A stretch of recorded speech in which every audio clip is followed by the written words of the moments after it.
Hello, friends. Welcome to one of the first practical educational videos of this series, Defining Virtuosity. I'd like to speak with you now about 5 actions of the bow hand. These are ways in which our relationship to the violin bow have to be supple and able to move. I would like to first share with you the idea of being able to move the bow vertically from the wrists and fingers. Assuming that your wrist is ever so slightly higher than the elbow and your shoulder relaxed and the bow in the traditional Franco-Belgian grip. Thumb opposite the second finger, third finger kind of curled to cover the Parisian eye, the pinky sitting on the inside of the frog.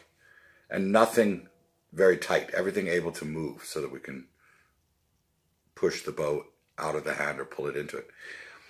The first motion I'd like you to work on, if you were to hold your wrists and relax your shoulders with your spine straight, is having the bow horizontal over the floor like this so that it's balanced somewhat in the pinky and the fingers are curled. And then be able to lower it towards the floor with the hair still facing the floor. Okay? So that we have the bow balanced a little under the hand. I would advise against straightening the fingers completely because they'll lock, but keeping them somewhat curled, but less curled than when you have the bow lifted up into the hand. And the bow balanced between the fingertips, the thumb, and the pinky. And then raise it back up and lower it down. And we'll practice doing that with the frog and stick in general, horizontal. You'll feel some bow weight in your pinky, even more if you hold the bow backwards. Again, not letting the fingers straighten completely and lock, but keeping them somewhat curled, raising and lowering. The next action is horizontal action of the wrist and fingers. For this, it's very helpful to turn the bow facing us.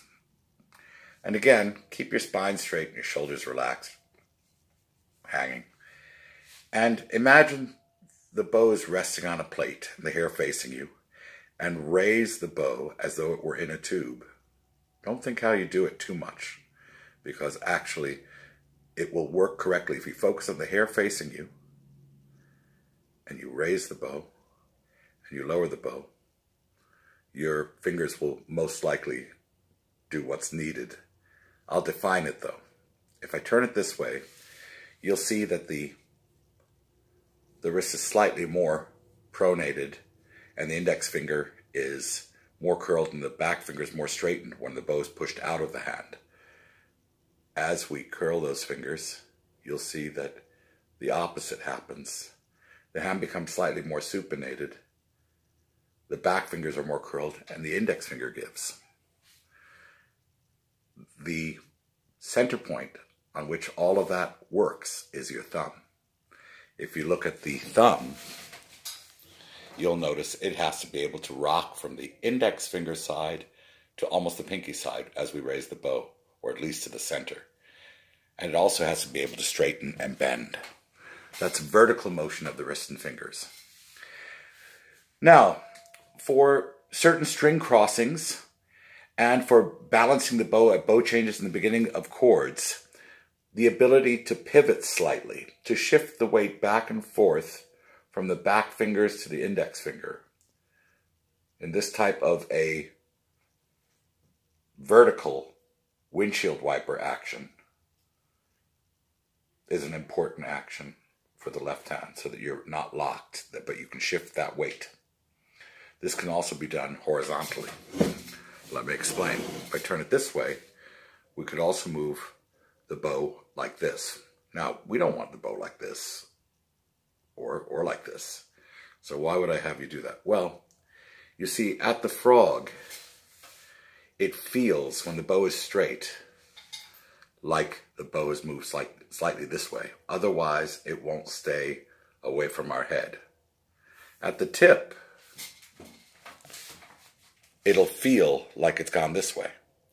So even though we're not seeing that at the point of contact, we still have 90 degrees. At the frog, it feels as though you've done a windshield wiper to your left.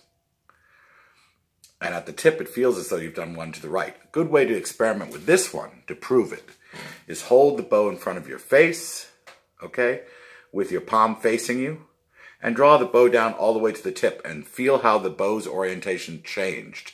You'll feel that your pinky and third finger are extended and your first finger is more curled. And when you come back up here, you'll feel that in order to keep the bow in that tube, you'll feel more like this. A straighter line here, a little bend there. Wrist slightly above elbow. Slightly above elbow. Flat on top. We'll get into that later. Okay. 1, 2, 3. We can also lift the bow on and off the string through simple pronation at the elbow joint and pronation at the elbow joint. More pronation at the elbow joint will apply more pressure into the string. More supination will release pressure and finally lift the bow off the string. That plus the fingers themselves can do a lot for controlling when we're on and off the string and how we cross for pivoting actions. Okay? So vertical motion, horizontal motion, finger pivoting this way, finger pivoting this way, and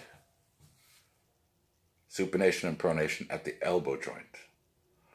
All of these actions of the bow arm can happen actively or passively. If we do a collé, the horizontal motion of the wrist and fingers is active. If we do a legato bow change, the elbow wants to go down and the fingers passively curl a little bit. You actually have a little bit of active curling in the beginning of the end of the up bow, and the thumb bends. So you curl the fingers, bend the thumb. Curl the fingers, bend the thumb. For string crossings, we very often help our string crossings using the pivoting motion from down to up and the passive motion of pulling this way and this way releases the wrist hinge so that the active elbow opening and closing happens easily. Again, as though a string were almost drawing your wrists in the new direction horizontally, but the bow's tracking straight. So there you have it. 5 actions of the right hand. Next video will include 7 actions of the left hand. It's a couple more than what is outlined in the Galamian book in the chapter on the left hand, but that's because I've broken down some 2 sets of actions. Thank you so much for watching. If you like this, share it with friends. And if it helps you, write a like. And if you want to subscribe to my page, I'd love that as well. Have a great evening.